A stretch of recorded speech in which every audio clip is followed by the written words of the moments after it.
Yeah. We see people walking in the front door. Welcome, welcome to our homes. Welcome into our dining rooms. Welcome this evening. Welcome to our first and possibly only virtual Seder ever. We call it our Zeder, as we've all gathered together here through the medium of Zoom. And this is an event that will ever be etched in the memoirs of Sha'arei Shalom as our community Zeder. And we're delighted to welcome you into our homes this evening. And in order to help you follow along and engage this evening, I'd like to just mention a couple of housekeeping items. The first is that we do have a mini Haggadah available to you. The way to access that mini Haggadah is to go to your email inbox if you're on the Sha'arei e-news list and look for an email from Sha'arei Shalom that came in on Wednesday in the early afternoon around 1:45 p.m. Probably the same email you clicked on to get into our Seder here this evening. You can find a download there of our mini Haggadah. You can print that out even now, or you can bring that up on your screen. At certain parts of the Seder, we'll be displaying that, but not every part. So it would be helpful if you can have that in front of you, and that would be a wonderful way for you to be able to follow along and participate in some of the prayers and the songs this evening. Second, even though we're not sitting together in the same room, we do want to encourage interaction. Now, it's not feasible for us to have everyone unmute themselves because then we hear every sound and it can become a bit chaotic. But we do have another feature available to us, and that's the chat feature. Many of you are familiar with Zoom and are comfortable with Zoom. Some of you are not. This is your first time, or you've only used Zoom sparingly in the past. Well, you'll see at the bottom of your screen a little box that says chat. And it may be this evening when different people are leading different parts of our Seder meal. They may ask for, throw out some questions, ask for some reactions or some reflections or some responses. And we want to encourage you to click on that chat feature, and then you can type your answer. You can type your response. If at a certain point you want to share an encouraging word with the group that's relevant to the particular part of the Seder in which we find ourselves, that's what that chat feature is for. And that will help us, even though we're separated by miles and miles, and in some cases thousands of miles, will help us to at least have some engagement together while we're here. So let's give it a try as people are still coming in and entering the waiting room and being led into our Seder. Let's give it a try. I'll say Chag Sameach, and you can respond through the chat feature. Give us a Chag Sameach, or a Happy Passover, or a Chag Kasher V'Sameach, or a Good Yontif, any of these greetings. So hi Wallace's, and hi Frisch's, and Bill and Sorrel Red, and hi to some names I don't recognize. Chag Sameach. All right, good. We're already interacting. Same to you, Matt. Oh, my parents in California, San Diego. Ellie over there in North Raleigh. Great. So, okay, I think we mastered the chat feature. That is open to you throughout the whole of the Seder. Just know that those are registered and saved in the system. So we want to make sure everything's on point and relevant and uplifting there. Well, now that you hopefully have the Haggadah, and now that you know how we'll be interacting, Let me just say a few words of introduction to our Seder. Of course, I'm Seth Klayman. I serve as the rabbi of Congregation Sha'arei Shalom here in the Research Triangle region of North Carolina. And if I were given the task of writing a brief introduction to a Haggadah, here are a few of the things that I would say by way of introduction that I hope will be helpful for all of us as we seek to engage with one another and have a meaningful experience this evening. I'd say first that a Passover Seder is non-linear. It's non-linear. And that's a little bit jarring for some of us. That's a little bit of a challenge here for some of us in the West.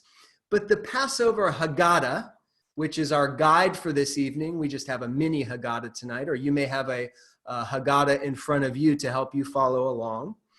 It's not a straightforward, linear telling of the Passover story. A Passover Haggadah is more like a repository of words, of prayers, of songs, of history, of rituals, of custom from different generations. And some of the rituals that we'll participate in tonight go back thousands of years to our ancestors in Egypt, like the maror, the eating of the bitter herbs, for example.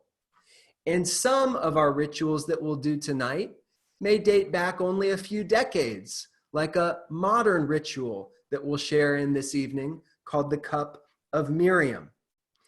What the Haggadah is doing is culling from different eras, and sometimes that raises more questions than it provides answers, and that's okay, because the whole point this evening is for all of us to engage, to have ownership over our story and our history. I'd say, secondly, that the symbolism of many of the elements in which we'll partake this evening is multivalent. That means that one symbol, such as the parsley, for example, that we'll share in this evening, might symbolize or remind us of the greenery of the season of spring. And it might remind us, because of its shape in miniature form, of the hyssop that was used to apply the blood of the Passover lamb to the doorposts of the homes in Egypt. So there's multivalence this evening. There's some mystery to it, and that's all designed to elicit our curiosity, to hold our attention, to lift up our minds, and to touch our hearts. I'd say, thirdly, that the Seder is timeless. It's timeless. Sometimes in the course of our Seder, we're slaves in the past. And sometimes we're in the present, but we're still slaves. Sometimes we're in the present, but we're free physically, but not yet free spiritually concerning what is to come in the future. And so the Seder and the Haggadah transcends time, and I want all of us to embrace that tonight and to try to seek to embrace the feeling and the sense in each era in which we find ourselves in this journey. I'd say, fourth, that the significance of what we're doing this evening is physical and spiritual. There are, of course, emphases on the physical liberation from slavery in Egypt to redemption. But let's not miss, and in fact, let's keep our ears open for the spiritual symbolism and significance.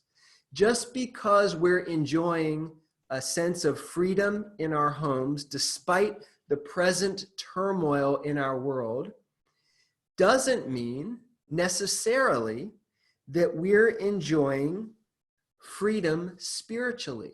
There could be a war raging in our hearts and in our spirits this evening, and there's a yearning for a freedom beyond just being okay in our homes and not literally physically enslaved to another. So let's seek to have a keen spiritual awareness this evening. Fifth and finally, I would say in the introduction to a Haggadah that for we Messianic Jews, we understand there to be a natural relationship between Israel's story from affliction to redemption and the story of the one we call and honor and embrace as our Messiah, Yeshua, Jesus.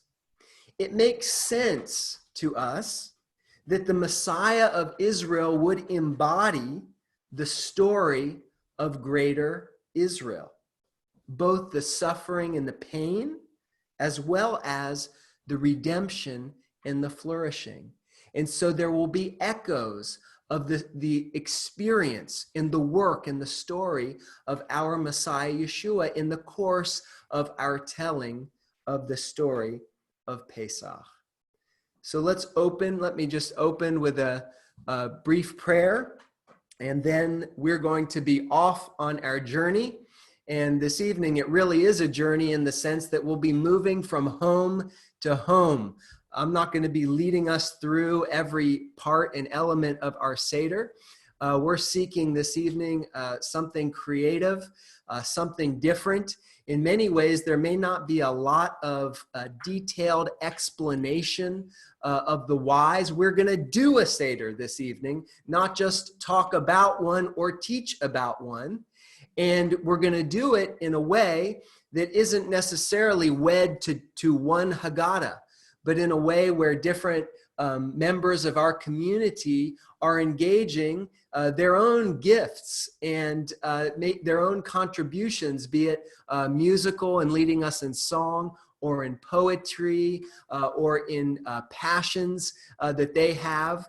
And so it's going to be going from home to home, and in a sense, we're being invited into different homes this evening via this unique medium. Before I pray, final housekeeping item is everyone who's leading a section of our Seder, you are a co-host, and that means you're responsible for muting and unmuting yourself. So when it's not your turn to lead, we're asking that you mute yourself so that there's no background noise or accidental interference or anything of that sort. So co-hosts or leaders of different parts, you can mute and unmute yourself. Adonenu Avinu. Lord, our Father, we bless you on this Chag Pesach. Lord, we thank you for bringing us to this time and to this season. We thank you for keeping us alive. We thank you for sustaining us. And we thank you for causing us to be here this evening. Lord, I pray that tonight, as there's a certain informality, Lord, that's different even from other Seders, that our hearts and our minds would be open, would be supple, would be malleable, would be not just willing, but desiring to think new thoughts, to learn new things, to experience new dimensions of you, to view our story as Jewish people in new and fresh ways, to make it our own in new ways. Lord, for those from non-Jewish backgrounds joining us this evening, just a sense of accompaniment and participation in the life of Israel tonight, getting a wonderful idea, Lord, of what is deep within the Jewish experience, Father. And I pray, Lord, that you would draw us closer to you. And I pray that those connections, whether we've seen the connections between Israel's story and the story of our Messiah, Yeshua, for years and years as Messianic Jews and as followers of Yeshua, or whether that's something new and foreign to us, Lord, open our minds to new and fresh truths this evening. In Yeshua's name we pray. Amen. And we move to the Kaufman home for Kadesh. The 4 cups of wine. Adonai said to Moshe, "Now you will see what I am going to do." As the Lord spoke these words of encouragement to Moses, he revealed to his servant the plan by which he would redeem the children of Israel. I will free you from the forced labor of the Egyptians, rescue you from the oppression, redeem you with an outstretched arm. I will take you as my people, and I will be your God. At Passover, we celebrate these promises of redemption by drinking from our cups 4 times. With each cup, let us remember the union that God desires. Let us lift our first cup together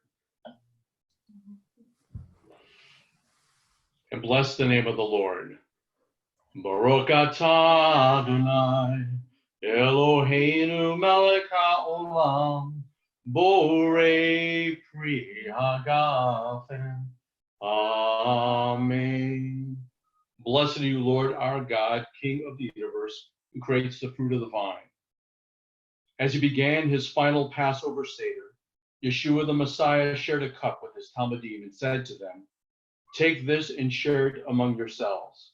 For I tell you that from now on, I will not drink the fruit of the vine until the kingdom of God comes." Let us all drink of this, the first cup of Passover. Amen. Of course, the hand washing takes on added and special and unexpected significance this year. And for the first washing, or chats, I'd like to invite Louise and Anita to lead us in that. Hi, everybody. Chag Sameach. Chag Sameach. So, urchatz, the hand washing. This is not a typical way that we see in Jewish spaces. This is actually an act of washing our hands without the typical blessing. It is to prepare us to dip a vegetable in salt water. There's a rabbinic precedent that we are obligated to wash our hands before we dip something of any kind in liquid and eat it. But this practice has fallen out of use. So why does it reappear on the Seder? One principle that we have about the Pesach Seder is that it exists largely to make the familiar unfamiliar, to raise questions, to be prompted to delve deeper, and to find ways to find meaning for ourselves. This act of washing our hands at the beginning of the Seder seems to be holding that space. It is an act of washing our hands beyond the need for ritual purity, and suddenly creates a space for us to start to recognize the work of our hands and how cleansing goes beyond the need for ritual purity. I am prompted to ask myself these questions. What are the things that I need to wash away to arrive at tonight's Seder? What am I cleansing my hands from?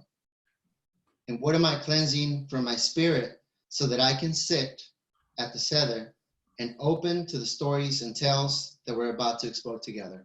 And Anita's gonna do the washing of the hands.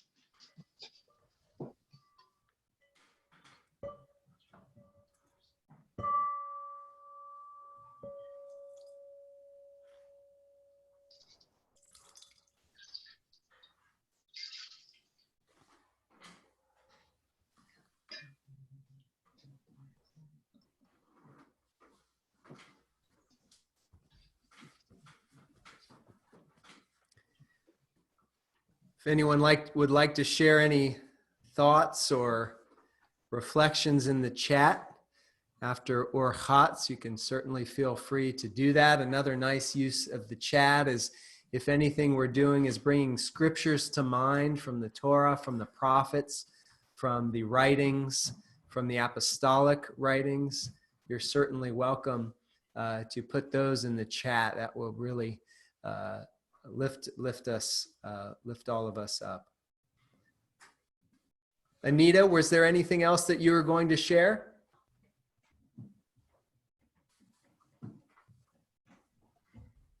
No. Okay, thank you very much. Beautiful. Well, we move now to the next part of our Seder, and that is Karpas. And we move to the Kasdan home as they lead us in Karpas.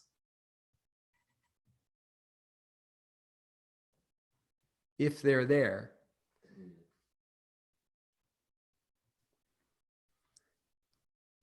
Are they there? Okay, so Howard will need them to be able to unmute. Apparently they're there, but maybe not able to unmute themselves. Okay, you're here. Great. Go for it. Okay. So the whole Seder has to do with memory and remembering. And actually this part of the Seder meal has important significance to both me and Aaron. The Passover Seder of Karpas is actually my very first memory. It was my first Passover Seder when I moved to Ohio. So I was not even 3 yet. And I have a vivid memory of my younger brother on the floor and eating parsley and then immediately taking it out of my mouth and putting it underneath the table. And so I just often think about how Passover was from a very young age, just like a very important part of my life, especially since it's my very first memory. Done. Thank you.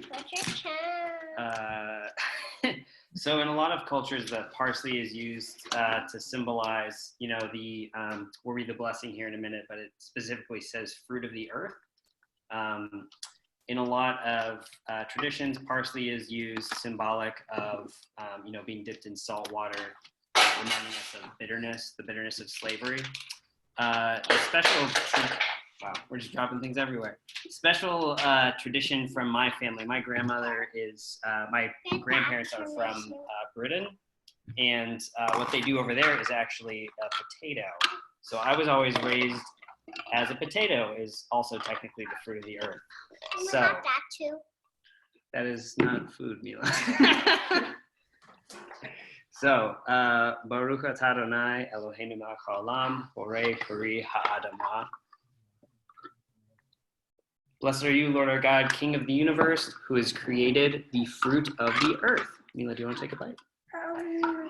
Can you say Happy Passover? Happy Passover. Happy Passover. Thank you. We come now to Yachatz.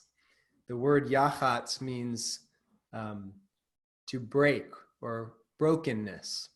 And what I have in front of me here is a matzah tash. It just simply means a bag for matzah. And traditional matzah tash is a bit unusual. It has 3 compartments within the one bag. And so we put a piece of matzah in each of the compartments so that we have 3 pieces of matzah in the matzah tash. For the yachatz, I'm taking the piece of matzah that's in the middle part of the bag, breaking it into 2, I was going to say uneven pieces, but I accidentally did a pretty good job of oh my goodness, I've never had such a precise break before. But 2 uneven pieces, we take the larger half of the broken piece of matzah, and you could wrap that up in a napkin or this particular special bag called an afikomen bag. Place it there in the bag. And I'm going to take this, and this piece of matzah is now going to go away. For now, it's going to be hidden. I'll take the other broken piece, the smaller piece, and replace that into its place in the middle of the matzah tash. That middle piece is particularly important. Half, of course, placed in the afikomen bag, half still here in the matzah tash. But this here is what will be especially connected to the affliction in Egypt. This is what we refer to as lechem oni, the bread of poverty, or poor person's bread, or the bread of affliction. And this, we will partake of this, and as we'll see at the end of the very special larger half, that at this portion in our Seder has gone away. This particular part is usually done in silence. It's one of the few parts of the Seder where there's no blessing. And what it is likely doing, if this is your first Seder, or if you have not, if it's been quite some time since you've celebrated Passover, is eliciting some curiosity. What's going on here in this breaking? What's going on? Why this middle piece? Why the larger half? Where's it going? When is it going to return? We're going to leave those questions open for now, because it's this act that really precipitates now the actual telling of the story. And that's where we move now.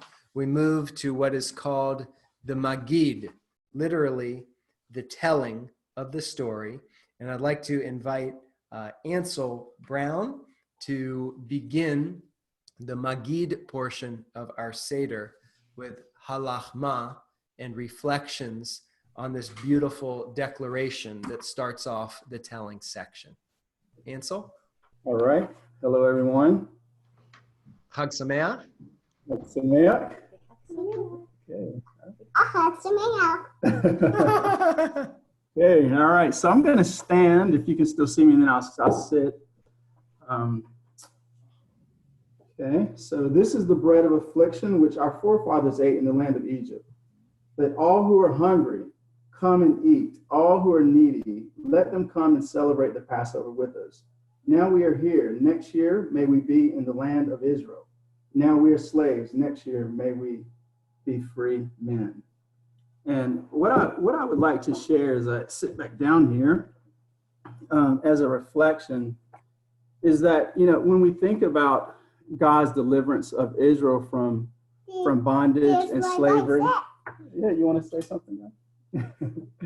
God's deliverance of Israel from bondage, from slavery, from oppression, from suffering, sorrow, and darkness into freedom, hope, and light.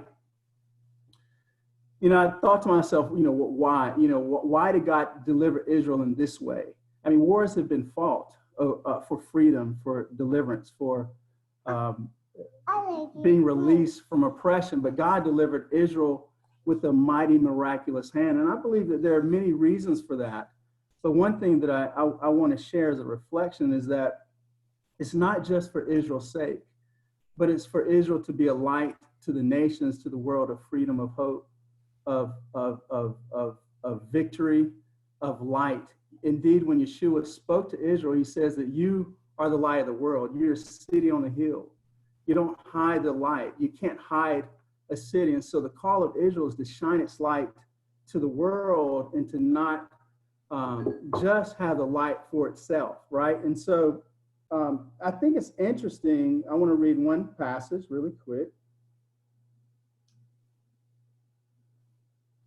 So when Yeshua first went into his ministry, I just knocked off my phone, so bear with me a second.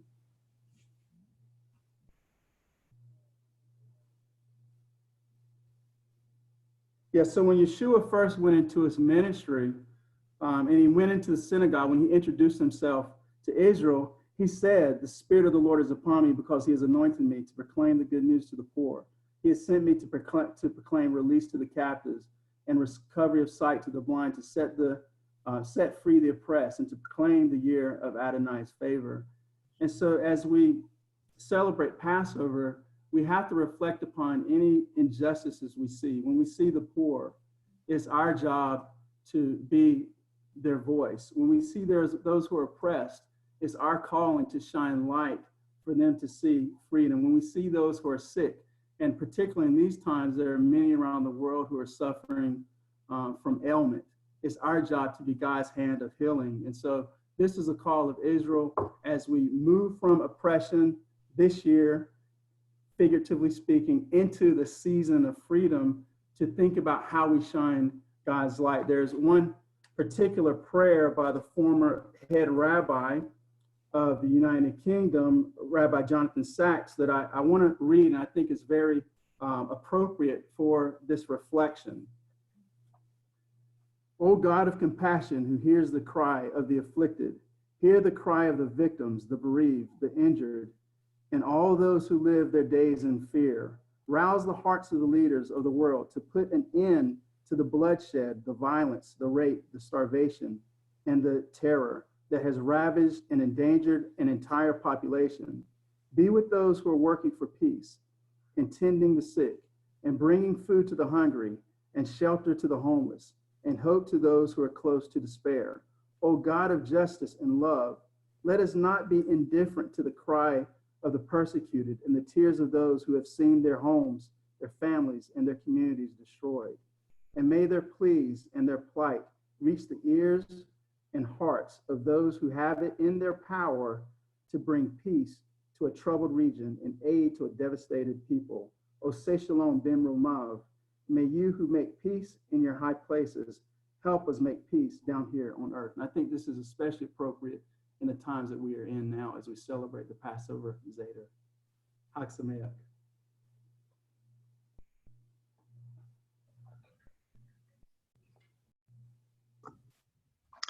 All right, this brings us, if my timing is correct, to the Manish Tana, the time when we look at our Seder as a time for questions. And there's no way better to look at our children, because they are, in a way, a model for us about how questions should be. And that's simple. It's purity in mind and looking for things without any kind of other they just have a purity of answers in what they're looking for. So as a beginning here, I want to go ahead and put something here on the chat bar, which I think I just tried to do, but maybe it didn't work.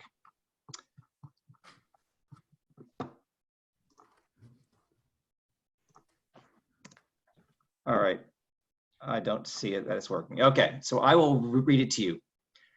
The Torah speaks of 4 kinds of people who use Zoom. We're going to begin this section with a little bit of levity. You have the wise, the wicked, the simple, the one who does not know how to mute. The wise person says, I'll handle the admin feature controls and chat rooms and forward the cloud recording transcript after the call. To the wise person, you should offer all of the Zoom Pro optional add-on plans. The wicked person using Zoom says, since I have unlimited duration, I scheduled the meeting for 6 hours. As it says in the Haggadah, whoever prolongs the telling of the story is praiseworthy. So to the wicked person using Zoom, you should say, had you been in charge, we would still be in Egypt. The simple person using Zoom says, hello, hello, am I on? I can hear you, but I can't see you. To the simple person, you just say, try the call-in number instead. To the one who does not know how to mute, you should say, they should say, how should I know where you put the keys, honey? Honey, I'm so tired of being on this silly Zoom call. To that person, the person who does not know how to mute, you should say, why should this night be different from all other nights? So with that little bit of levity, as we're using Zoom for our Zeder, I'll go ahead and open up with a question for you all. So I have behind me an interesting painting or print. And the Seder was designed in very much in the theme of, and I'll give you a clue here, of a symposium, which means to drink together. Any ideas about, I'll look in the sidebar to see if you have any ideas, like what is this image about, or who is this focusing on?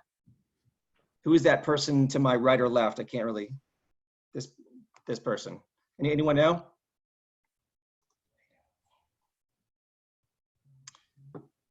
Well, I'll give you a clue. It's a Greek philosopher, and he went and came up with the Socratic method. Close. Socrates. There you go, Stefan. I see that. Socrates. So there's something in this painting or this print that I was missing, though. And I noticed this. You know, I mentioned we're going to begin with the 4 questions, and that is traditionally to children. And my question is, you know, where are the children in this painting where Socrates is? So anyway, with that segue, we are going to ask some of our children to help us in leading the Manishtana. And I will help me see Naomi here, who's going to begin with the first 2 questions. So Naomi, start us off with Manishtana. Go ahead. Manishtana halala ze miko halelot, miko halelot, shebacho halot, anu klim chametu mata,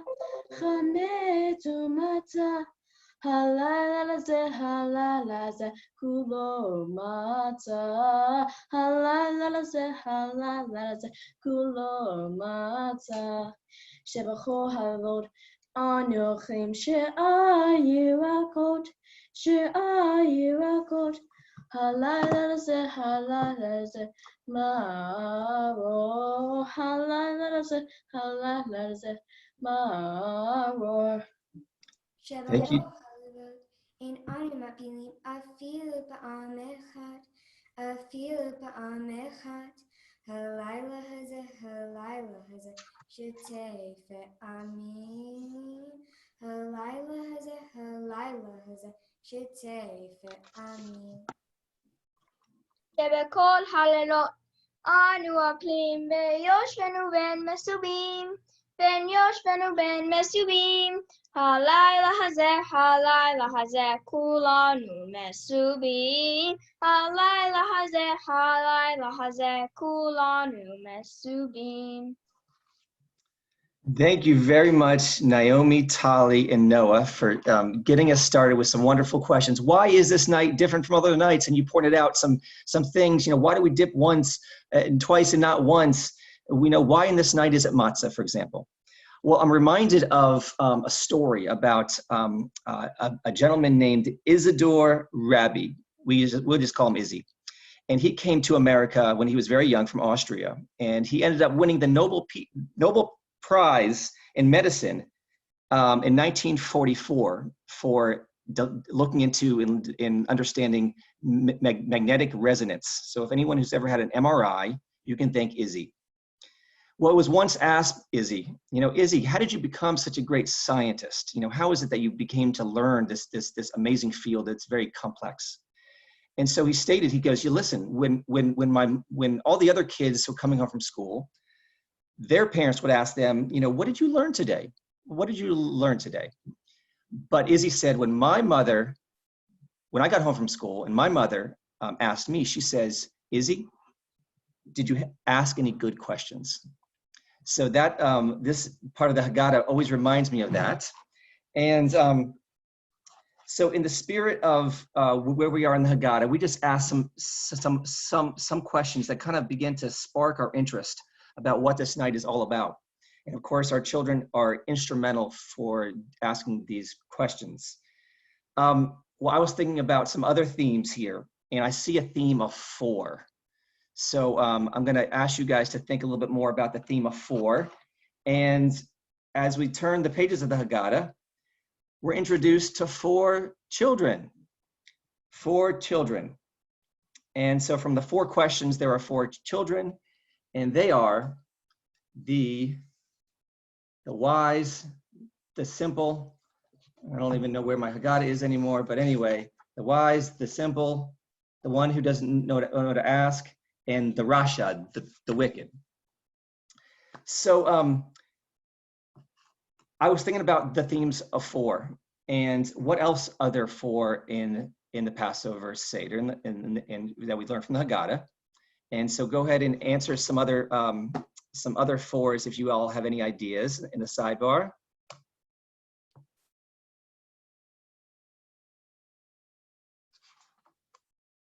Yeah, good. 4 cups of wine. Love it.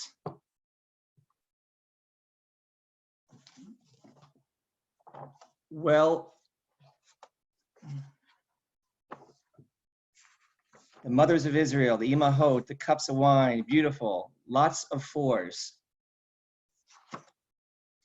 Well, from the four children, why is it that this theme developed, this idea of fours? And so this passage about the four children is based on four separate places in the Torah that there's a dialogue between parents and child.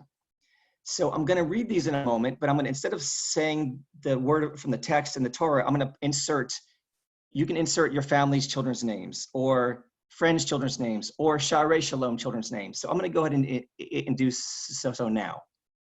So from Exodus 12, this is one of the times when there's a dialogue between parent and children in the Torah. And when your children say, I'm going to say, when the children of Sha'arei Shalom say, what does this service mean to you? You shall say to them, it is the Passover sacrifice to the Lord, because he passed over the houses of Israelites in Egypt when he smote the Egyptians, but saved our houses. From Exodus 13, verse 8. And when the children of Sha'arei Shalom ask on that day, it is because of what the Lord did for us when we went free from Egypt. Number 3, from Exodus 13. And when in time to come, the children of Sha'arei Shalom ask, saying, what is this? You shall say to them, it was with a mighty hand that the Lord brought us out from Egypt, the house of bondage. And from Deuteronomy, when in time comes, the children of Sha'arei Shalom ask, what mean the testimonies, statutes, and judgments that the Lord has commanded you? You shall say to your children, we were slaves in Egypt. The Lord freed us from Egypt with a mighty hand. So those were some of the fours that we remember from the Passover Seder, and we learned from the Haggadah. Well, we are in great company when we ask questions. And I'm thinking about another company of question askers. I remember Abraham. Anyone remember any questions that Abraham might have asked? For example, Sodom and Gomorrah, shall the judge of all the earth not do justice? Then, of course, we're in great company with Moshe. When right after, of course, Pharaoh, we know, is going to make the work of the Israelites even harder, he says, why have you brought trouble on this people? Why have you sent me? I remember a prophet, Jeremiah, whom we're in great company with the eternal question, why does the way of the wicked prosper? Why do the faithless live at ease? And of course, I remember our Messiah himself, who used Psalm 22 to say, Eli, Eli, lama azavtani, my God, why have you forsaken me? Well, those are some of the themes of four that I remember in the Haggadah, and themes that make me remember the themes about Passover. I will go ahead and ask you a question. I thought about a more contemporary and modern set of four that I just learned about, and I'm going to go ahead and put something on the screen. I kind of cut his head off. Let's see if I can do this here. I cut his head off. Okay. Does anybody know who this gentleman is behind me with a little cigar in his hand? Spadafinos win the prize. Yes, this was FDR, Franklin Delano Roosevelt, who in his January 1941 speech spoke about 4 freedoms. And I think I have something for that as well. FDR spoke about freedom from, this is hard, freedom of speech, freedom of worship, freedom from want, and freedom from fear. Well, I want to end with just 4 other freedoms that I learned about recently from a rabbi, a modern rabbi, a contemporary rabbi. And these are them. Freedom through children. If you think about it, Moses, right before the 10th plague, he goes to all the children of Israel, and he's going to talk about, something special to them at this moment in time, a very important time. He could have talked about the future. He could have talked about the travails they're going to have leading in the wilderness and going out of Egypt. But instead, he chose to focus on the children. And that was where some of those verses that I read in Exodus came from. He says that we are to teach our children about what it means to us this day that God has redeemed us with a strong hand and a mighty hand. A second one. All right, second one. We'll call this a freedom as a beginning. If you think about matzah, everyone knows, of course, matzah, 18 minutes, it has to be cooked quickly so that no chametz is in there. If you think about it though, matzah is free from the physical shackles to serve our Lord. And so think about Chag HaMatzot, the name for Passover. It wasn't called the Passover of freedom. The Passover of redemption was called Chag HaMatzot, the festival of matzah. And from that we can remember we have a freedom as a beginning, represented as the matzah.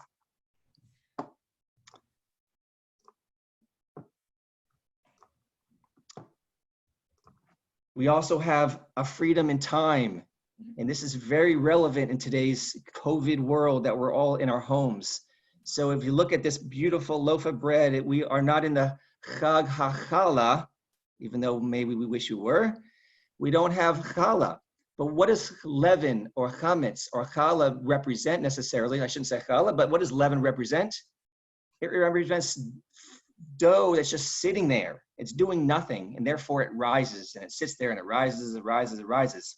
So I'm reminded of Psalm 90, which says, teach us to number our days that we may gain a heart of wisdom.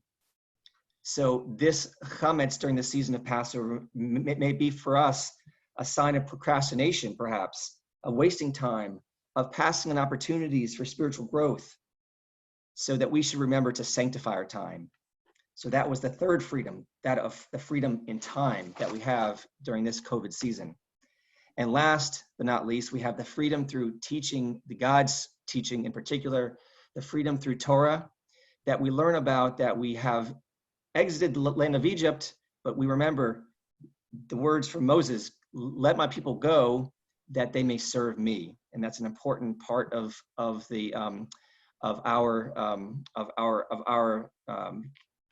command, that there's a next stop. And that stop is to meet the Lord on Mount Sinai, to understand his covenant, to understand what it looks like to live in a life of holiness, a life of community, and a life of worship to him. So those are some thoughts for the 4 questions, the 4 sons, and the themes of 4 in the Passover Seder. Thank you, Dr. Seth. Before we sing a song that's a favorite of many of ours, or one of our Passover favorites, I didn't have the chat bar pulled up for some time earlier, but I did see a comment or a question come through concerning orchatz after we did the first washing, and someone asked or referred to Yeshua's washing of his disciples' feet at the Seder that he shared with his disciples prior to his crucifixion. And I do believe that there's a relationship there. The Seder has gone through some changes over the centuries, but certainly it seems that this washing aspect was a part in some way of the Seder in Yeshua's day. And of course, Yeshua disrobes, so to speak, and begins washing his disciples' feet as this great act of humility there in terms of the way he was practicing the ritual with his disciples, and to demonstrate the humility that he would show and demonstrate even unto death. And it seems as though the washing was an appropriate moment for that. It's nice to see people coming in, even in the midst of our Seder. Hi to Bob and Marge. I saw that you've joined with us, and you're welcome to continue chatting and continue commenting. We can't promise that we'll always respond to each and every question or comment, but certainly loving the chat and the interaction. We're going to go now to Barb Littauer's home as she leads us in this song as a part of the telling. You can direct your attention to the screen because we have this for you so that we can all seek to join in. Yes. Thank you, Rabbi Seth. And I guess anyone who knows Jewish history knows that this is the promise which has sustained our fathers and our mothers and us. For not only one enemy has risen against us to destroy us, but in every generation they rise against us to destroy us. But the Holy One, blessed be He, rescues us from their hand. Vehi she'amda lavotenu melanu. Vehi she'amda lavotenu melanu. Shelo echad bilvad Amad aleinu lechalotenu Elah shebechol dor vador Omdim aleinu lechalotenu Elah shebechol dor vador Omdim aleinu lechalotenu V'hakadosh Baruch Hu Matzilenu miyadam. V'hakadosh Baruch Hu Matzilenu miyadam. Lai lai lai, yai lai lai lai lai lai lai lai lai lai. Yai lai lai lai lai lai lai. Yai lai lai lai lai. Yai lai lai lai lai. Yai lai lai lai lai lai. Elah shebechol dor vador omdim aleinu lechalotenu. Elah shebechol dor vador omdim aleinu lechalotenu. V'hakadosh Baruch Hu Matzilenu miyadam. V'hakadosh Baruch Hu Matzilenu miyadam.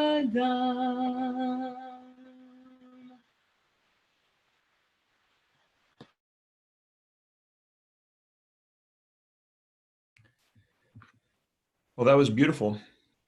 For our next part of our Zeder, I would like to draw our attention to the fact that we can still have fun in the storytelling aspect. And so we go to our video.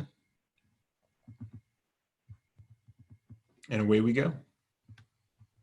So you got a miracle story for me?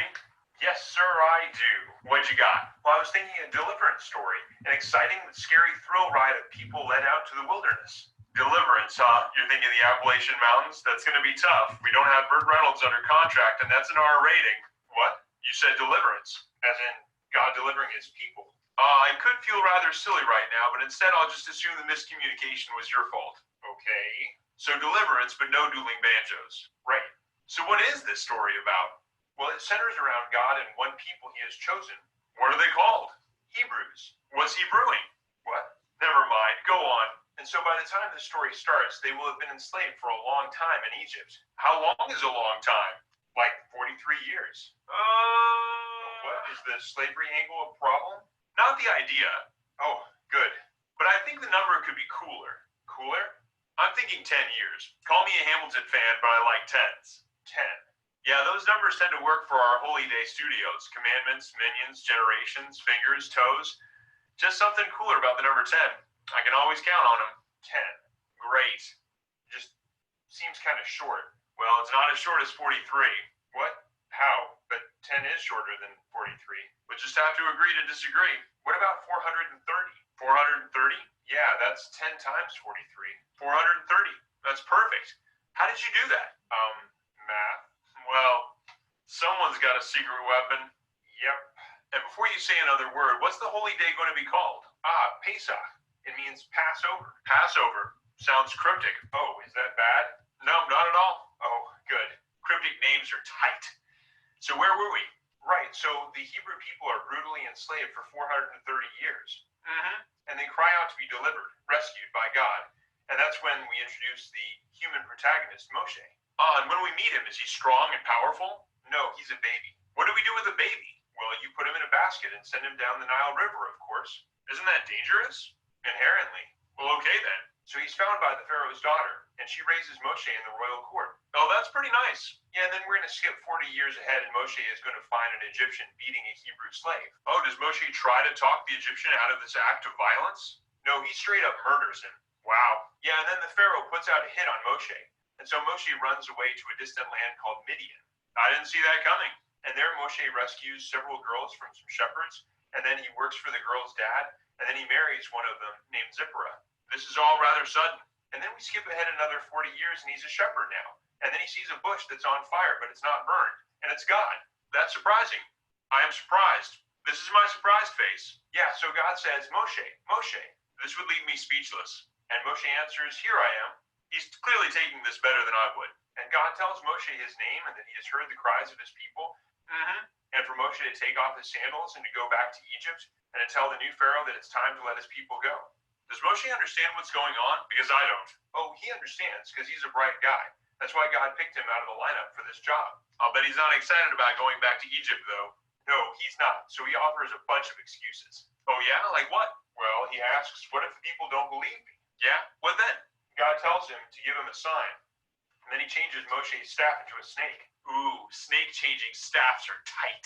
And then Moshe has to pick up the staff. Okay, that's like a nightmare of mine. So does he do it? He does. That's brave. Yeah, and then God tells him to put his hand inside of his cloak so God can give him leprosy and then take it away again. And he does it?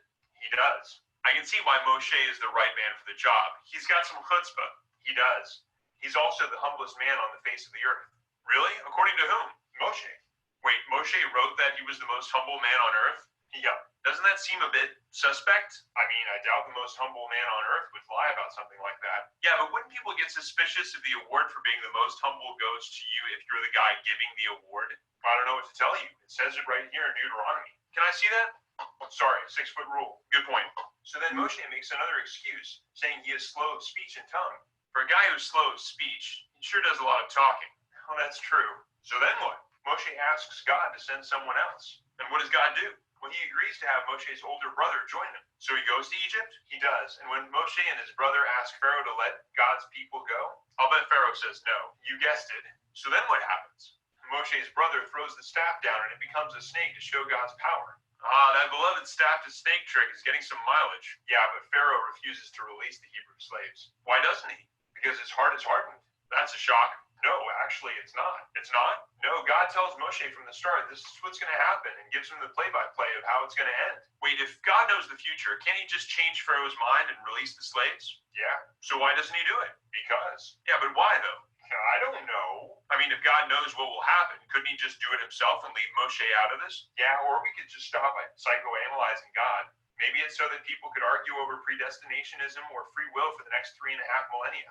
Fair enough. And each time Moshe asks, Pharaoh refuses. And each time God sends a plague against Egypt to make Pharaoh reconsider. How many plagues are we talking about here? I was thinking 3. Plus 7 makes 10. Attaboy. So first, the Nile River turns to blood.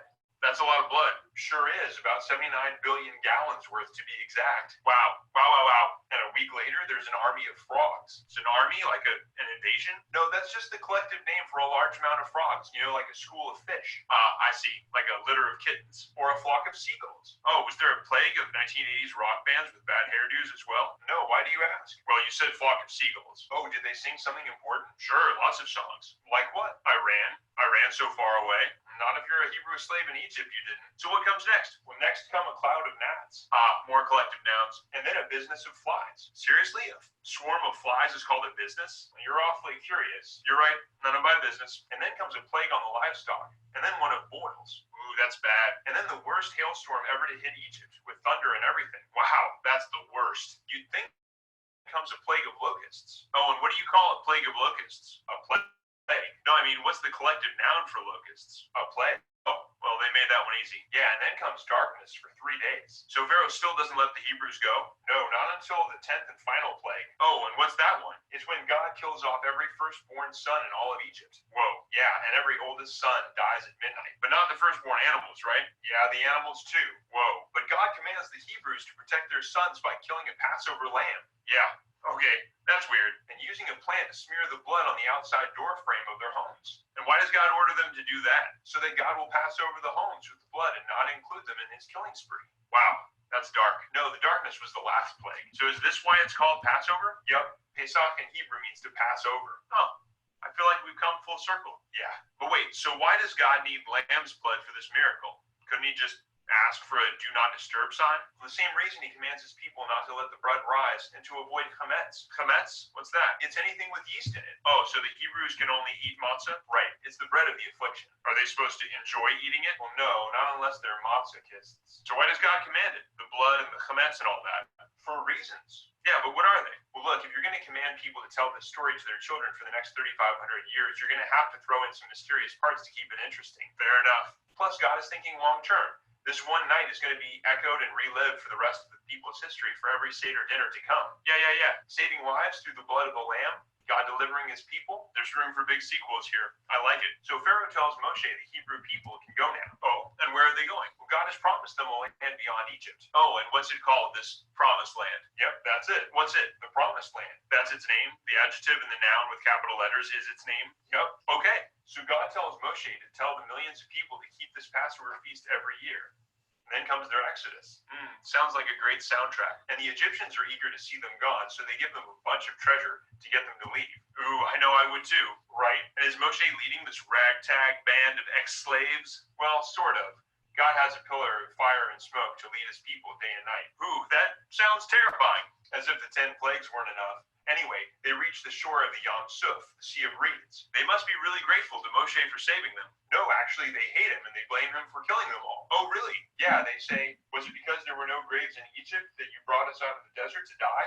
That does sound like one of the least grateful things you could say, yeah. See, while they want to get out of Egypt into the promised land, Pharaoh changes his mind and goes after them with a huge army of chariots and horses. So the Egyptian army is speeding toward them, ready to wipe them out or enslave them. Yep. And they're cornered against the Sea of Reeds? Pretty much, yep. And the people are blaming Moshe for leading them to certain death. That sums it up nicely. Boy, that sounds like it's going to be an impossible situation to escape.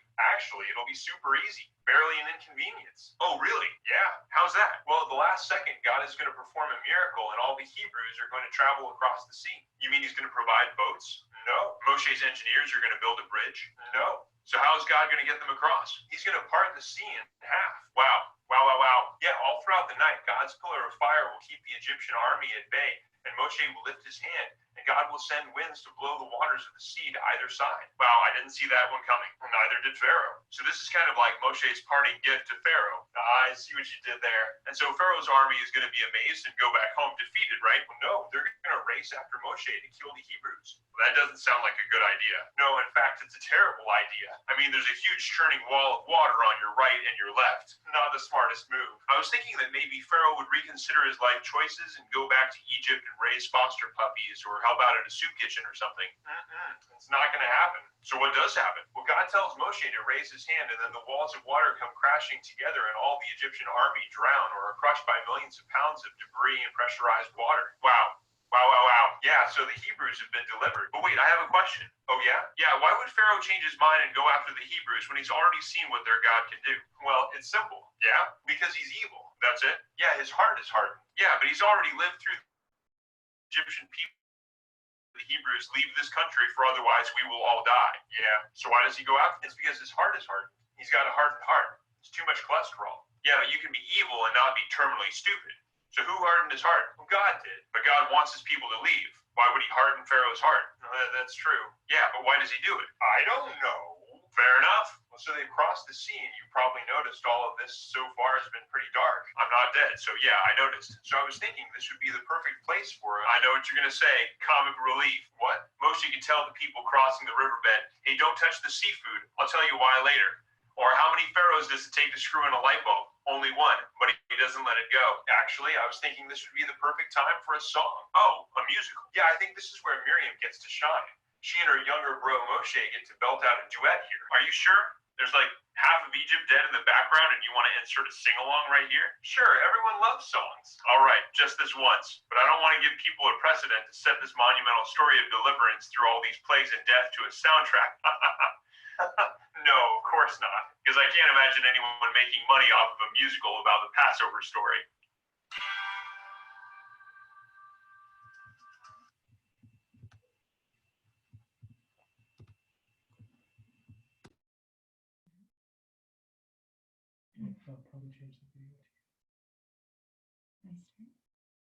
How do you transition after that? I think we all need a moment to just keep keep laughing. Thank you so much, Ross. As usual, absolutely brilliant. A joy. If you didn't know the story of Pesach, you certainly should know it now. I'd like to invite Ben and Mara, or I should say, I think Mara at this point, and then later Ben, to continue leading us forward as we go through this Magid, or telling, and as we come closer to the plagues. Thank you. Ross, that was amazing. Thank you so much for sharing that with all of us. We are going to, as Rabbi Seth said, transition into a more somber part of the evening where we are about to name the plagues. But I just wanted to take a moment first and acknowledge that tonight we are celebrating our freedom from slavery.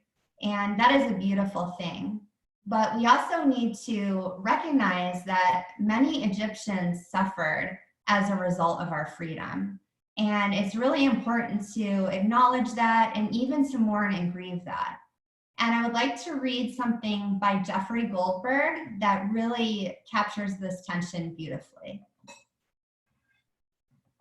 Our impulse is to run from this moment, to pretend that our merciful God has not transformed himself into a God who snuffs out the lives of children. But this story exists for a reason, and perhaps not the one often assumed. The plagues suffered by the Egyptians are meant not merely to serve as expedient metaphors.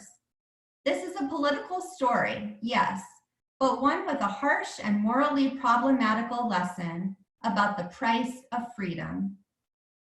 There is no such thing as an immaculate liberation. From time to time, in the Velvet Revolution of the former Czechoslovakia, for example, liberation has been achieved without the shedding of blood. But it is naive to think that the defeat of evil comes without cost.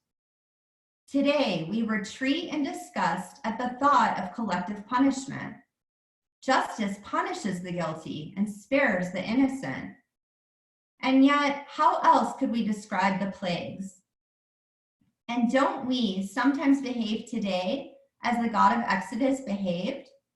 Don't we impose sanctions on dictatorships and by doing so cause hardship for the guiltless?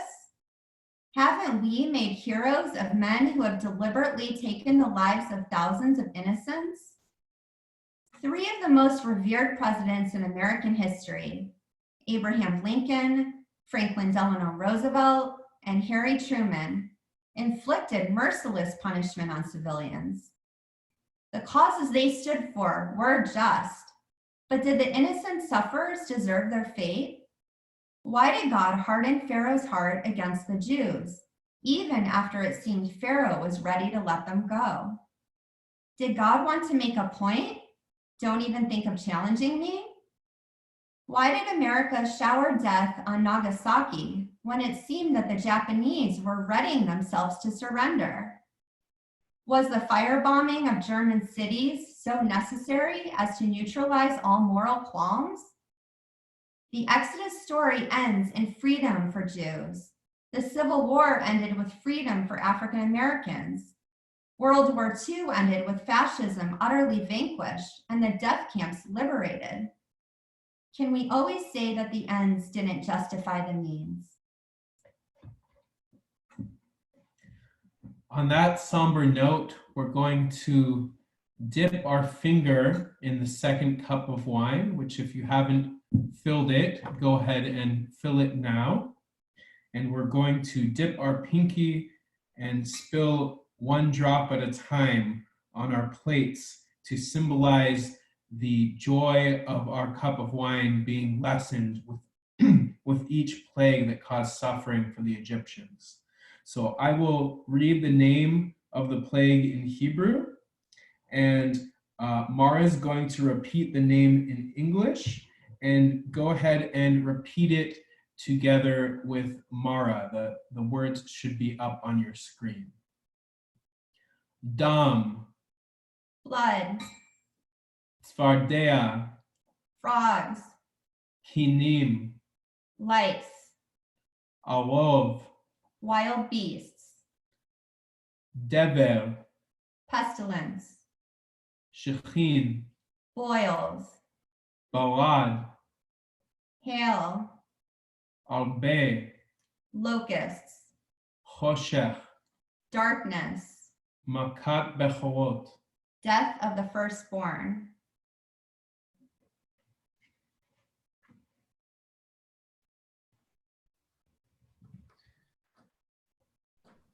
Probably the most well-known Passover melody is the song Dayenu. And it's a song that's simply recounts many of God's blessings and seeks to communicate that God has showered blessing upon blessing upon blessing on his people. And it's this song does not make a claim to deservedness per se, because it says any one of these would have been enough for us, and yet we express our gratitude, our infinite gratitude to the King of Kings.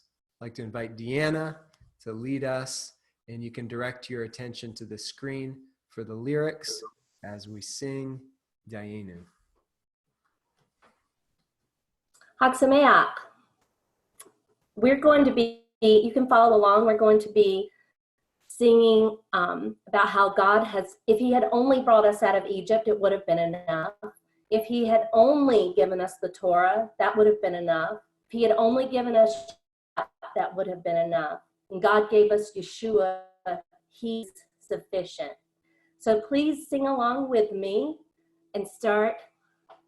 Ilu hotzianu mi Mitzrayim, hotzianu mi Mitzrayim, dayenu, dayenu,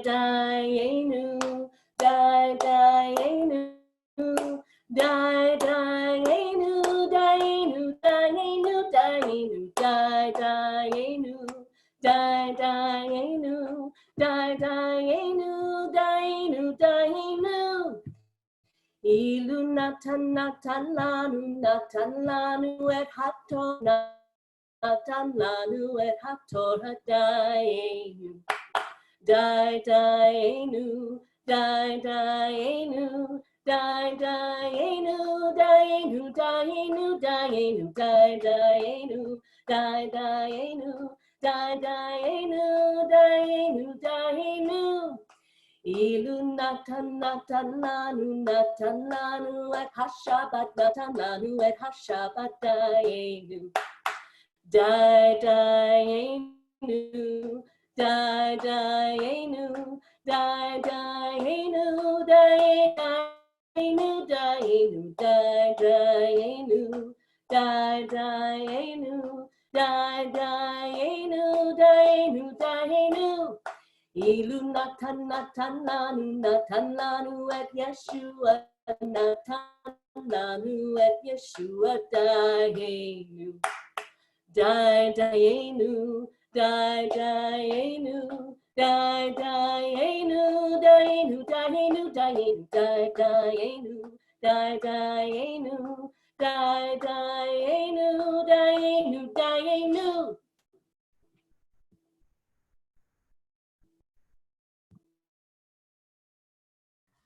Thank you, Deanna. We're going to move forward now to a more modern tradition called Kos Miriam, the Cup of Miriam. And I see that maybe there's something that we had intended to do, and that is for Saul Nadler to participate this evening. And so when Saul is ready, if and when Saul is ready, just indicate that, Miri or Matt, in the chat. And then at the next transition, we certainly want to see and hear Saul in whatever aspect he's going to participate in our Seder this evening.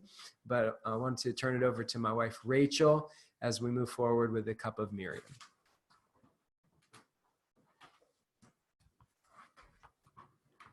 Chag Sameach, everyone. When the Seder table is set, we place an empty cup alongside Elijah's cup. Each attendee at the Seder then pours a bit of his or her water into the cup.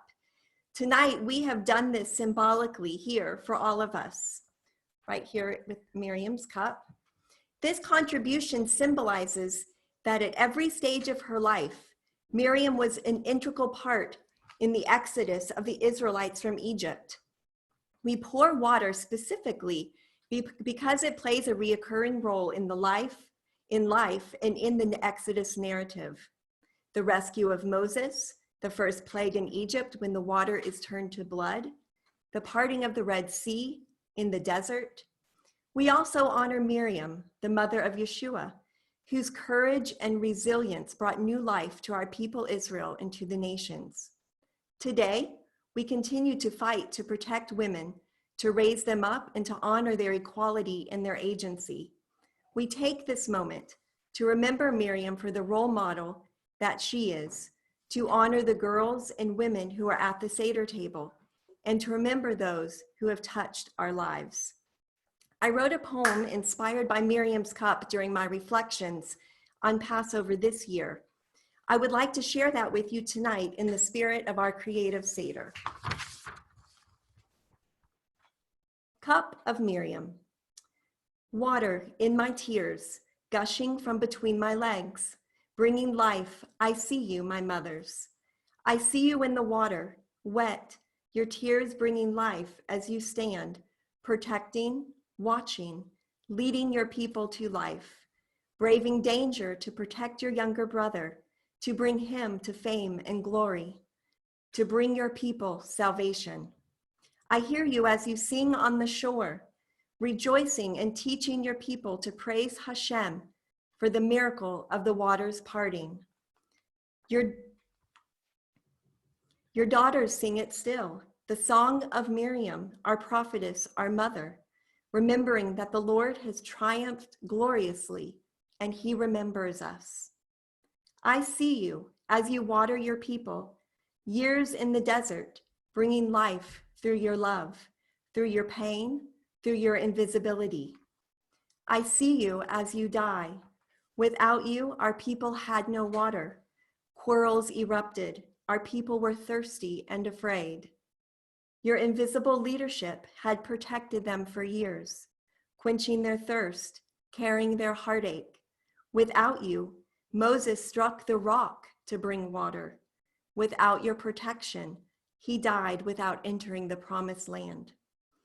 Your wells watered your daughters, taught us to be brave and strong, to love fiercely, to bring life to those around us, to remind another Miriam that she was not alone. I see you, alone, water in the form of tears, creating streak lines on your cheeks, choosing to not be afraid, choosing a path of joy and pain so great as you are told that you are favored by the Most High, braving danger and anguish to protect your people, to bring your people salvation, choosing to bring water and life, choosing to be like our mother, Miriam. I hear you as you cry out, water gushing from between your legs, bringing life, bringing unfathomable pain, heartache, and loneliness, bringing love beyond all knowledge. You have become the bearer of our salvation. I see you, erased and remade over the centuries, made the eternal virgin by those who still honor you at all, created to be a perfect relic of humanity by stripping you of your womanhood. To the rest, you become a vessel, something worthy only because you carried something far greater. To your daughters, we see you in our tears, in the mikvah waters, in the waters that bring forth life. We hear you in each scripture, unheard, yet we hear, unseen, yet we see. I hear your song. The mighty one is holy, and he has done great things for me, you sang, rejoicing and teaching your people the joy that is birthed through pain, that life is worth the sacrifice. I see you as you die, knowing you have died little deaths every day in this journey, feeling the pain of death when your family hears that you are pregnant, the grief that overwhelms a mother's heart as you watched our salvation die. Your tears cannot be drowned out. Your daughters hear you still. The joy of seeing his face after the anguish, the ache of bearing the weight alone. Water in so many forms, reminding us of your sacrifice, your love, your life, reminding us that you emptied yourself so others could be filled full. Cup of Miriam, cup of remembrance, cup of tears, cup of sacrifice, cup of years, cup of water, cup of Miriam, bringing life. I see you, my mothers.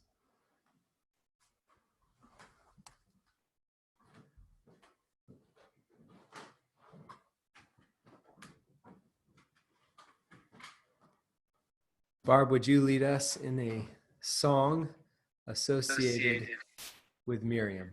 Sure. Ozi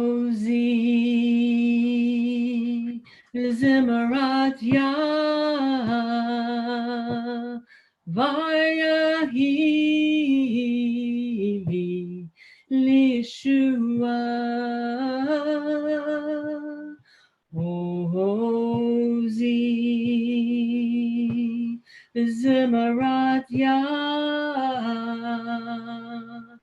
Vayahi Lishua Ozi Zimmerat Yah Vayahi Lishua Ozi Zimmerat Yah Vayahi Lishua Ozi Zimmerat Yah Vayahi Yeshua.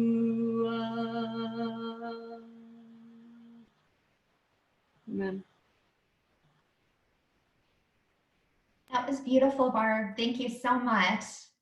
And now I'm going to give everyone a second to raise their second glass of wine, the cup of deliverance. So take a moment and grab your glasses.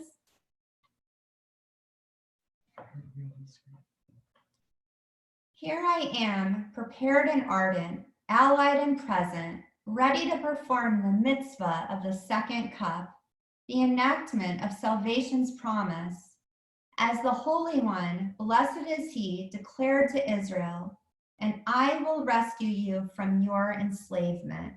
Please join me. Baruch atah Adonai Eloheinu melech haolam borei peri hagafen. Blessed are you, Lord our God, King of the universe, who brings forth the fruit of the vine. Amen. It's time now for the second washing. And I'd like to invite Stephen and Jenna Arnold to lead us in Rochza.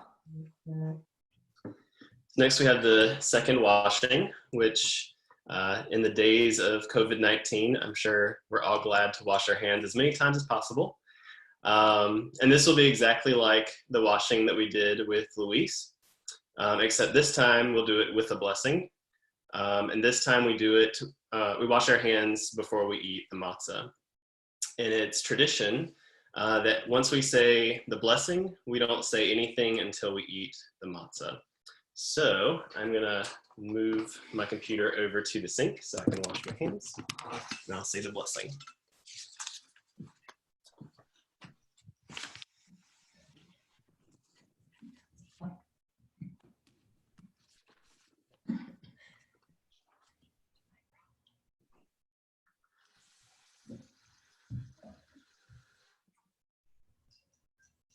Baruch atah Adonai Eloheinu melech haolam asher kitshanu b'mitzvotav v'tzivanu al netilat yadayim.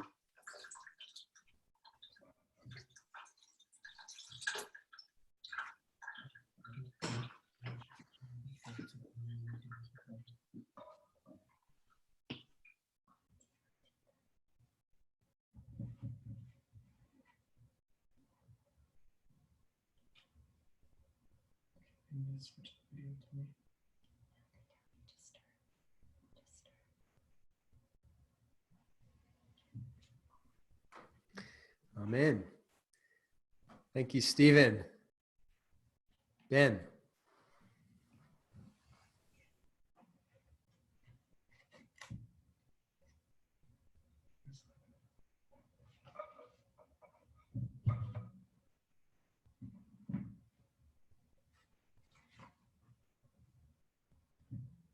Baruch atah Adonai Eloheinu melech haolam hamotzi lechem min haaretz.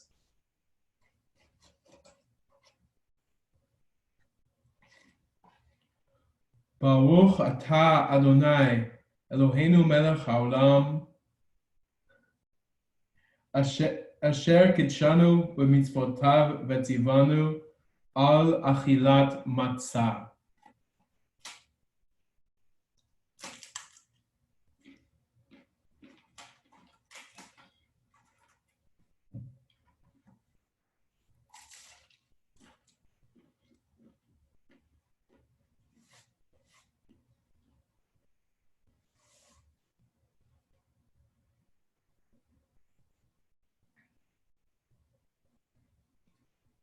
If you're following closely in the traditional Haggadah, this might be a little out of order and off balance for you, but that's kind of the theme of our time together.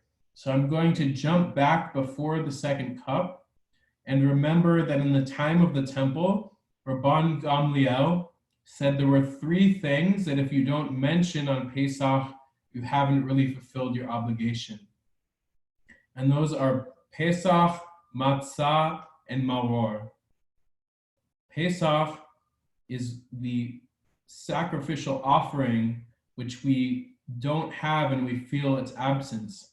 On my plate here, I have a roasted beet. Some of you have a bone from a lamb or a chicken, or some of you may not have any representation of the offering in front of you at all. And that's appropriate because we're supposed to feel its absence. This isn't really the Passover. We don't really have the lamb, and we're meant to feel that absence.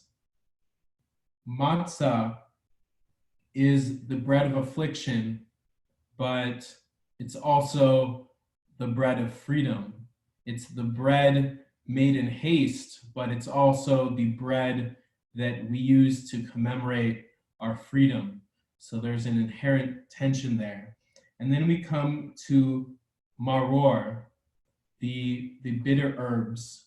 I have here horseradish roots and romaine lettuce.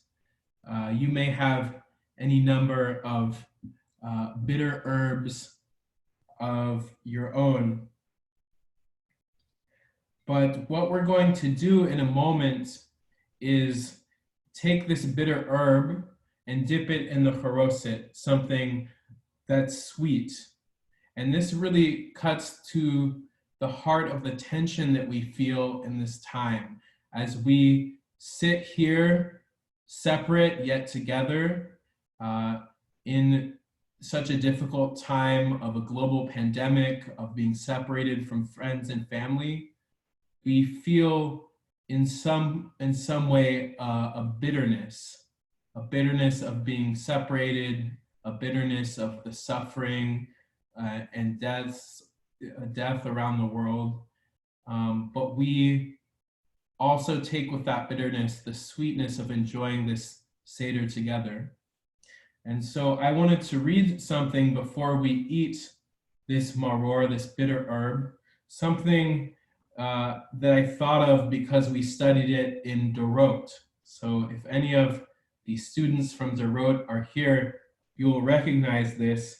It's from Matthew 5, Yeshua's words, and I'm going to paraphrase just a bit. The poor in spirit have tasted bitterness, but they will taste the sweetness of the kingdom of heaven. Those who mourn have tasted bitterness, but they will taste sweetness when they are comforted. The meek have tasted bitterness, but they will taste sweetness when they inherit the land. Those who hunger and thirst for righteousness have tasted bitterness, but they will taste sweetness when they are filled. Those who show mercy have tasted bitterness, but they will taste sweetness when they are shown mercy. The pure in heart have tasted bitterness, but they will taste sweetness when they see God. The peacemakers have tasted bitterness, but they will taste sweetness when they are called sons and daughters of God. Those who are persecuted because of righteousness have tasted bitterness, but they will taste sweetness when the kingdom of heaven is theirs.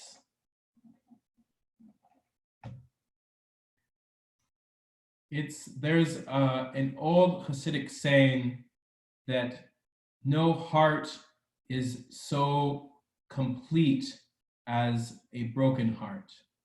And so as we contemplate this tension between bitter and sweet, between being separated and being together, let's take the bitter herb, whether you have horseradish roots or romaine lettuce or some prepared horseradish on some matzah, and take the bitter herb and dip it in the charoset so that we taste bitter and sweet together.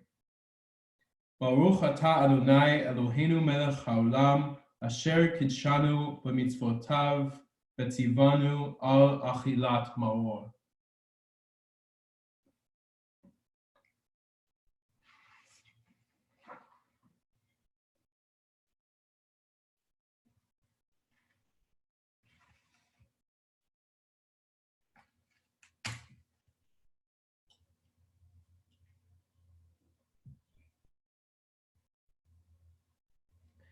If that brought a tear to your eyes, you did it right, because that is the bitterness that we feel.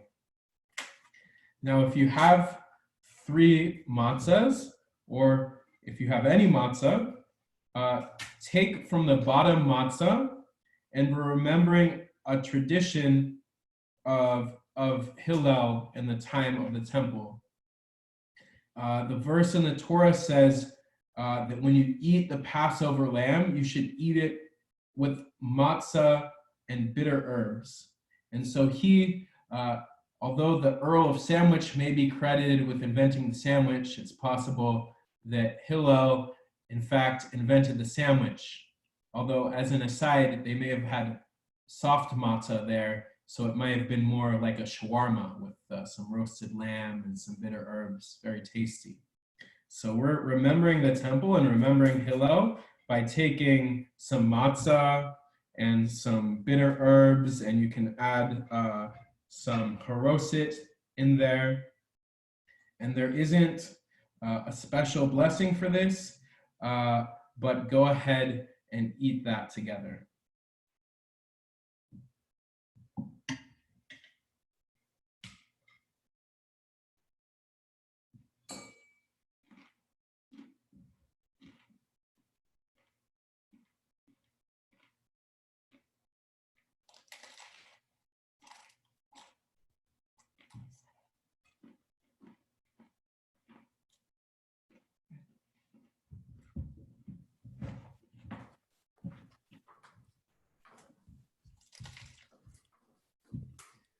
Thank you, Ben. It's at this point in our Seder where we all together, we would be sharing in a great big meal, maybe matzah ball soup, gefilte fish, brisket, chicken, tzimmis, macaroons.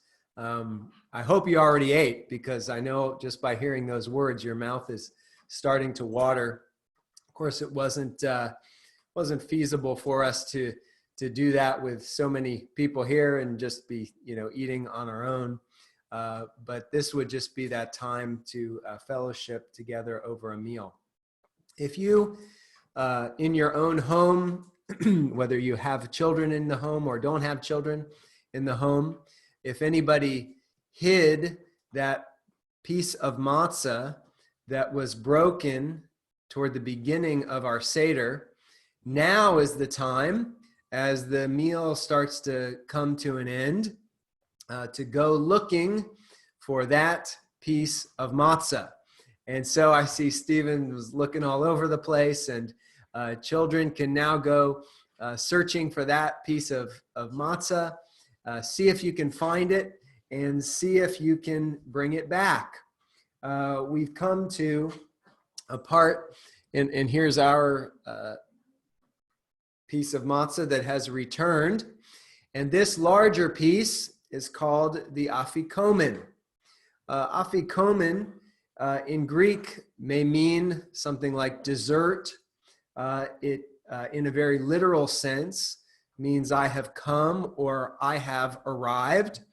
Certainly gives a testimony to the fact that this tradition must have arisen in a time when Greek was a common language of our people. So obviously a very ancient tradition.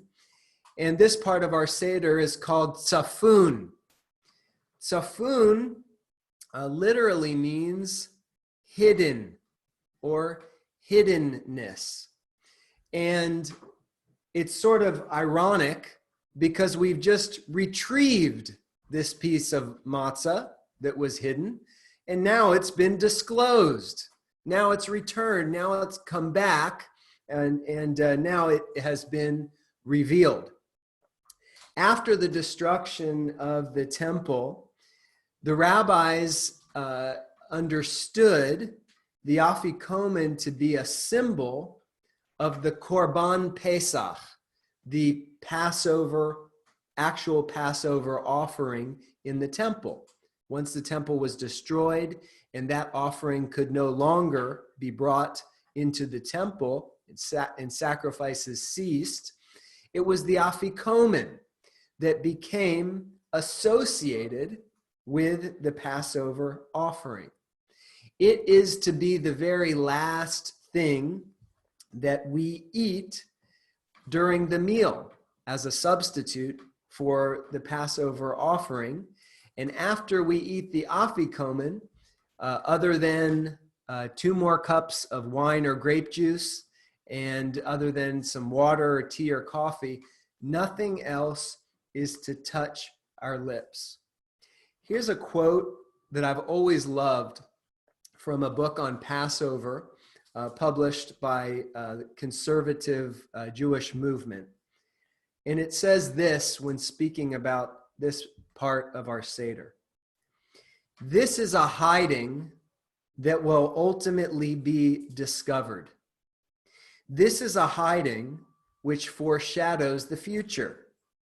In the future, something now in hiding will make complete that which is now incomplete. This is a foreshadowing of the Messiah, establishing that we not only celebrate the Passover of the past, but the Passover of the future. Notice what's happened here is the bread of affliction has become the bread of redemption. The bread that was broken and associated with our poverty, with our humiliation in Egypt, is now sort of transformed, so to speak. The other half of that story is the bread of redemption. And it makes sense that such a piece of matzah would be connected with the Korban Pesach, because it was that Passover lamb that was slaughtered at the first Passover in Egypt and whose blood was applied to the doorposts of the homes that invited redemption and freedom and salvation. There's some fascinating customs in different Jewish communities from around the world associated with this afikomen. For example, some Kabbalistic Jews, Jewish mystics, will break this piece of matzah into the letters Dalet and Vav. The letter Dalet in Hebrew has the numerical value of 4. The letter Vav has the numerical value of 6. Of course, it equals, in sync with Ross's great retelling of the story, 10. And why 10? Well, because in a Kabbalistic mindset, there are 10 aspects or emanations or sephirot that comprise God in all of God's unsearchable grandeur. And so in some way, this piece of matzah is associated with God and only the redemption that God can bring. Among many Moroccan Jewish families, this piece of matzah is broken into the form of a hay. And by the way, if you want a real challenge, try to make a piece of matzah into the letters Dalet and Vav and hay. That'll keep you occupied much longer than a Seder meal will keep you occupied. But many Moroccan families will break the piece of matzah into the letter Hey, again, as one of the letters of the ineffable name of God. So once again, this piece of matzah is more than just a dessert. It's more than just icing on the cake. It's more than a fun game for the children to keep them alert and awake as we conclude our Passover meal. The point is that it's associated with God, God's self, and God's redemption. It reminds me of this passage in Isaiah chapter 63, which, speaking of the Lord, says, "In all their," that is Israel's, "affliction, he was afflicted, and the angel of his presence saved them. In his love and in his pity, he redeemed them. He lifted them up and carried them all the days of old." So here we see affliction and redemption, Israel's, but yes, God's accompaniment through it all in the hand or the arm of the Lord, bringing about that redemption. It makes a lot of sense, and it resonates for those of us who are Messianic Jews and those who are followers of Yeshua, that Yeshua, the one who was afflicted, the one who was despised, the one who remains to the vast majority of our people hidden, so to speak, in terms of his messiahship and his identity as the human face of God, so to speak, and in who he is, would connect himself with his disciples and would associate himself with the matzah, and as I believe is likely, with the matzah that is tied to the Korban Pesach, the Passover lamb. The Messiah is spoken of as a Passover lamb long before Yeshua is born in Isaiah chapter 53. And so he says at that Seder that he shares with his disciples, when speaking about the matzah, it says, after he had given thanks, he broke it and gave it to them, saying, "This is my body, which is given for you. Do this in remembrance of me." Now, what Yeshua is not doing is canceling out the significance of the afikomen, or is seeking to put aside its association with God and redemption. He's reaffirming that. And he's saying, and I am the one sent from God. And so in this, consider me.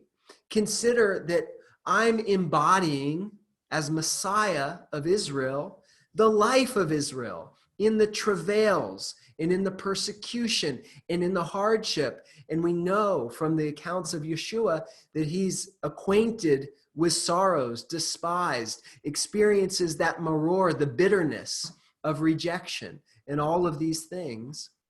And he's saying, this I am doing on your behalf. This is necessary for God's redemptive work and God's redemptive plan for Israel and ultimately for the nations. So when we come to that afikomen, it's we would take it out and distribute it. This is that very special moment as sort of the culmination of our Seder, as it begins to sort of climax, and then we'll start to come to conclusion shortly afterward. So for those of us who are Messianic Jews and embrace Yeshua as Messiah, this afikomen, this piece of matzah, is infused with this significance of the work and the story of our Messiah and our faith and trust in him. If you're joining us this morning and you're questioning that, or if you're grappling with that, I just want to encourage you to ask questions. I hope your curiosity's piqued as we're celebrating our Seder this evening as, of course, Jewish people, children of Israel, and as followers of Yeshua. And if you're not in that place, then this is the afikomen. This is that redemption for which we should all long and look forward to and hope for and expect. So we've already actually said a blessing over bread and over matzah. I'm reminded that Yeshua speaks of himself as the bread from heaven. And I like to say, Baruch atah Adonai Eloheinu melech haolam, hamotzi lechem min hashamayim. Lord, you are the one who has brought forth the bread from heaven. And we can all partake of the afikomen.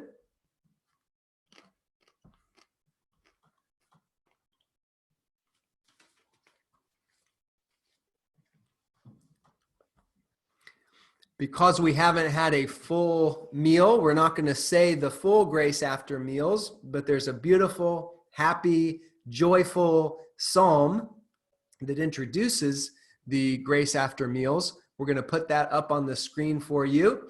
And one of our very recent bat mitzvahs, Rivka Chemovich, is going to lead us in that intro to the Birkat Hamazon, the blessing after meals, Psalm 126.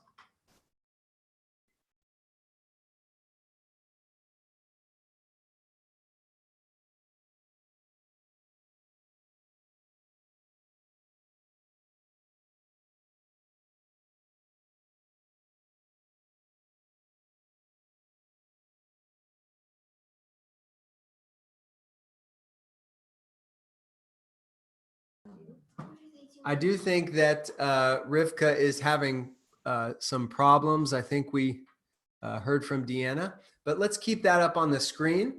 We have another Dorot student here who's going to help us. If we could put Shir HaMa'alot,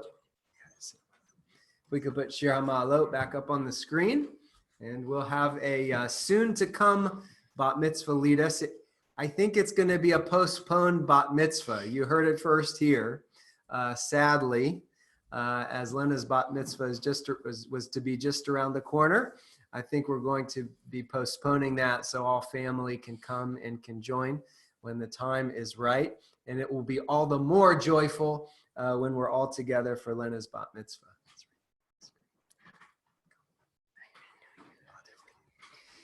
Shir HaMa'alot b'shuv Adonai et shivat Zion chayinu kechol min az yimale tzchokinu ulshonenu rina az yomru v'agoyim higdil Adonai la'asoti melech Higdil Adonai la'asot imanu hayinu smechim Shuva Adonai et shvitenu ka'afikim ba'negev hazorim bedima berina yitzoru Haloch yelech uvacho nosei meshech hazara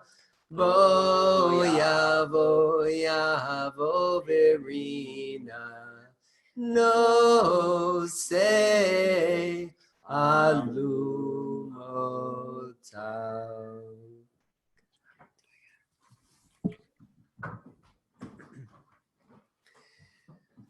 We've come now to the third cup, and this is the cup of redemption, the first cup, the cup of sanctification, the second cup, the cup of the telling or the cup of the plagues, the third cup, the cup of salvation or of rescue or of redemption. We've just redeemed the Afikomen. We've told the story of going from slavery to freedom, and we now enjoy together the third cup, the cup of redemption. This is the cup, it seems, that Yeshua took at that Seder meal that he shared with his disciples, because Luke tells us that it was the cup after they had eaten. And of course, this third cup is the cup in which we share just after the meal. And similar to the way that Yeshua had said, see my story in the Korban Pesach, in the Afikomen, he says, see my work and what I'm accomplishing on your behalf in this cup of redemption. That by what Yeshua would do in his crucifixion, it brings redemption, it brings freedom, it rescues. And so we see this sort of resonance between the offering of the Passover lamb in Egypt and between the work of our Messiah, Yeshua. That's why he says that this cup that is poured out for you is the new covenant in my blood. So as Messianic Jews, this is a part of our fellowship in the Messiah, Yeshua, as his disciples. And for you, if whatever background and stream of Judaism with which you identify, this is that cup of redemption, the cup of salvation, the third cup. Let's all say the blessing together, and then we'll drink of the third cup. Baruch atah Adonai Eloheinu melech haolam, borei peri hagafen.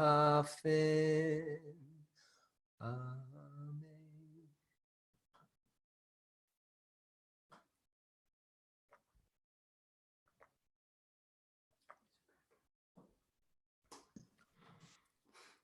Chag Sameach, everyone. Now we come to my very favorite part of the Seder, so it's really special to me that I get to lead my mishpacha in this part. I would invite all the kids who are still with us and the young at heart to pop up from the table and go and take a peek at your front door. We're looking for Elijah, the prophet, and we are really hoping, especially this year, that he is here to herald the return of our Messiah, Yeshua. And so I will give everyone a minute to go and check. If he's at your door, ask him to wash his hands before he comes in. Maybe takes off his shoes this time, just this once.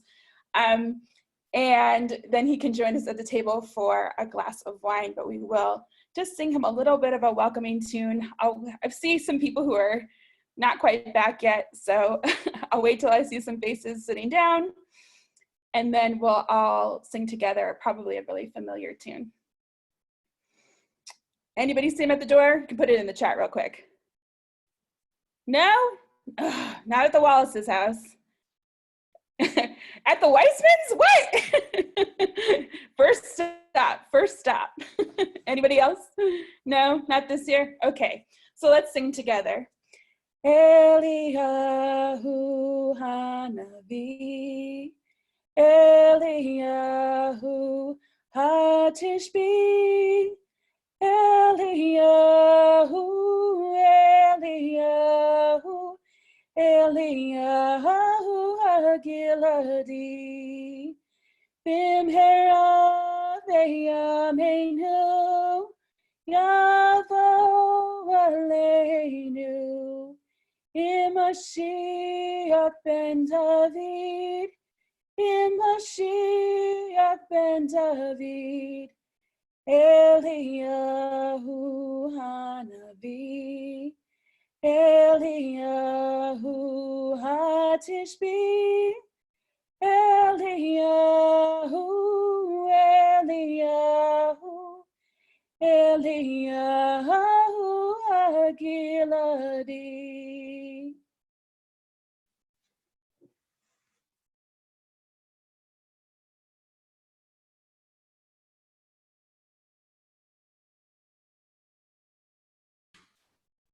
Okay, we're going to now do a little bit of praise, Hallel, and Barb's going to lead us in Psalm 136, not a complete Hallel this evening, of course. All right, well now, after the cup of redemption, this is the time that we can praise. And if you are feeling like it, get up and dance, okay? All right, here we go. Ya da da da da da da da. Ya da da da da da da. Ya na na na na na na na. Ya na na na na na na na na. Ya na na na na na na na. Ya na na na na na na na. Ya na na na na na na. Ya na na na na na na. Hodu ladonai ki tov ki leolam chasto. That's your part. Hodu Eloheha Elohim ki leolam chasto. Louder. Hodu ladoneha Adonim ki leolam chasto. Noseh lifnaot gedulot levado. Ki leolam chasto. To him who made the heavens with wisdom, ki leolam chasto. To him who put the earth upon the waters, Ki leolam chasdo. To him who made the great lights, Ki leolam chasdo. The sun to rule by day and the moon and stars by night, Ki leolam chasdo. To him who struck the firstborn of Egypt, Ki leolam chasdo. And he brought Israel out from their midst, Ki leolam chasdo. With a strong hand and an outstretched arm, Ki leolam chasdo. To him who divided the Red Sea, Ki leolam chasdo. And made Israel pass through its midst, Ki leolam chasdo. And he drowned Pharaoh's army in it, Ki leolam chasdo. To him who led his people through the wilderness, Ki leolam chasdo. Who struck down great kings and he slew kings of renown, Ki leolam chasdo. To Sihon, the king of the Amorites, Ki leolam chasdo. And to Og, king of Bashan, Ki leolam chasdo. He gave their land as an inheritance, Ki leolam chasdo. An inheritance to Israel, his servant, Ki leolam chasdo. Who remembered us in our low estate, Ki leolam chasdo. And he rescued us from our enemies, Ki leolam chasdo. Who gives food to all creatures, Ki leolam chasdo. Give thanks to the God of heaven, Ki leolam chasdo.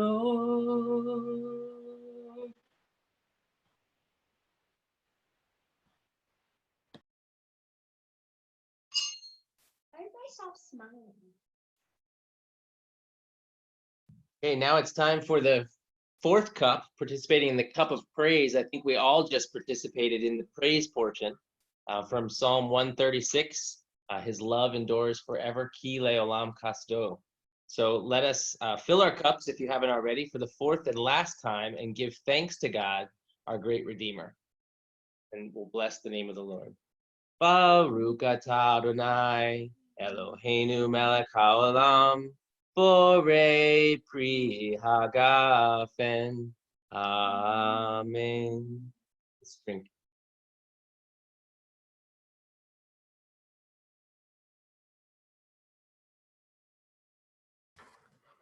Well, in one communication, I made reference to the possibility of a special guest or visitor. Of course, we have a number of special guests here and visitors, but one in particular is going to lead us in the counting of the Omer, as we're now just beginning this period between Pesach and Shavuot. And that is Jason and Anna Maraf. If they're here, if they're at the Seder, I want to invite them to, one or both, to come and to lead us in the counting of the Omer. Well, Chag Sameach, everyone. We miss you all. Greetings from California. We feel like we've been social distancing from you for way too long. So it's wonderful to be with you all and share this event together. So we'll be counting the Omer, the time period between Pesach and Shavuot.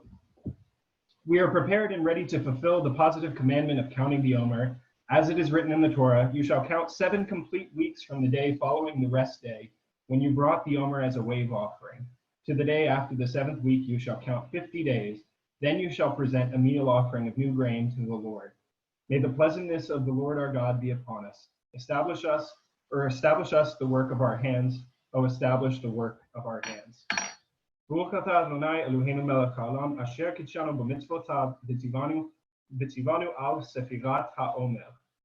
Blessed are you, Lord our God, King of the universe, who has made us holy through his commandments and has commanded us about the counting the Omer. Hayom yom echad the Omer. Today is the first day of the Omer.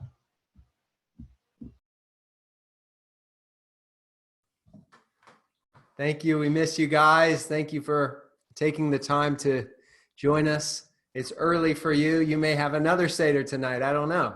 But thank you. Well, our Seder is now concluded in accordance with laws and ordinances and statutes. Just as we were privileged to arrange it, so may we merit to perform it. O pure one who dwells on high, raise up the countless congregations soon. Guide the offshoots of your plants, redeemed to Zion with glad song. And so we conclude the Seder with a little bit of a cliffhanger. We've acknowledged physical redemption. We acknowledge the redemption of the Holy One of Israel in our context of Messiah Yeshua, available here and now, and yet there's more to come, and we await that final regathering to the land of Israel as a people. We await the coming of the Messiah. As Messianic Jews, we of course believe that's Yeshua, but along with Jewish people everywhere, we await that fullness of the kingdom of the Messiah. And so we conclude our Seder with the words, Leshana Haba'ah B'Yerushalayim. May it be that next year we celebrate Pesach in Jerusalem.